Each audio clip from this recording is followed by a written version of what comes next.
Bree sent me back an email. First she had written my mother back, and then I wrote her with those demands that 4 hours, you have 4 hours to get back to me. And all of a sudden, she's back to requesting an NDA if I want to talk to Lee this week. Otherwise, it's going to be several weeks to set up things with the LMU Mediation Center, which she claimed she discussed with my mother, when really my mother had discussed an advocate with her, meaning like a friend of mine, and it was going to be a MAD panel of sorts. A MAD panel is Mothers Against Drunk Driving, where a drunk driver has to face the families of people who have lost loved ones to drunk drivers. I took Bree's communications with me, both the one she had sent my mother that I responded to, as well as this most recent one directly back to me, as gaslighting and dismissive of Lee's crimes. It's not my fault that his life is being inconvenienced because he chose to expose me to HIV without my consent. My life was quite inconvenienced when he did that, as the lives of any possible future victims or potential other victims would probably or have probably been severely inconvenienced, as this is such a heinous and serious crime. One other reason why I was willing to meet with him privately is early on in my coming out against Lee, I started a Change.org petition on a Thursday evening.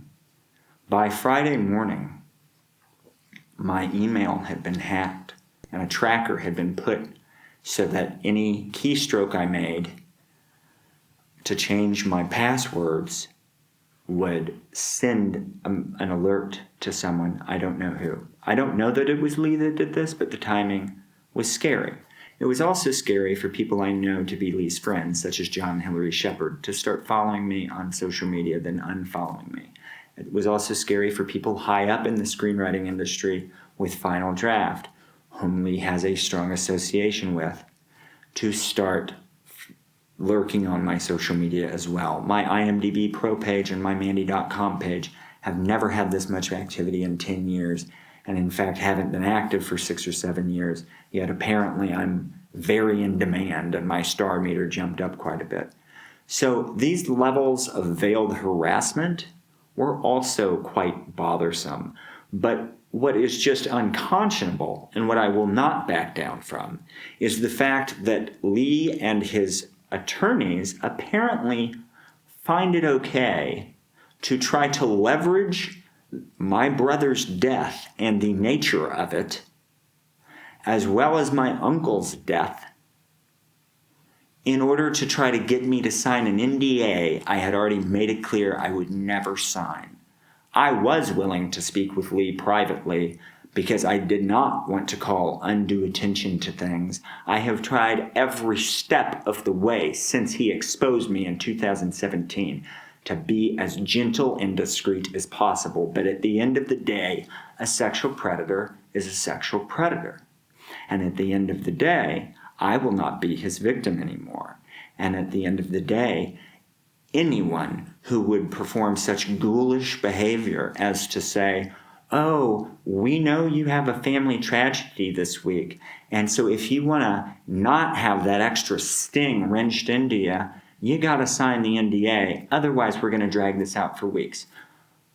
Well, that's assuming I'm willing to go to a mediation. I'm not. I'm willing to protect people, and that's what I'm doing. So I'm speaking out, and I'm going to continue to speak out because obviously Lee's arrogance has overtaken his morality. Lee thinks that it's okay to victimize people, and just because he thinks he can get away with it. You know, the most insulting part of this is early on when I had another attorney retained. His response to me after speaking to Bree was, their big question was, why is Clarke doing this? That was Lee's big question. Well, Lee, it's because you upended my life.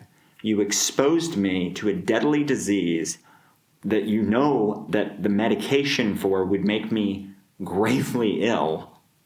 against my consent and my fear that you were doing this to others.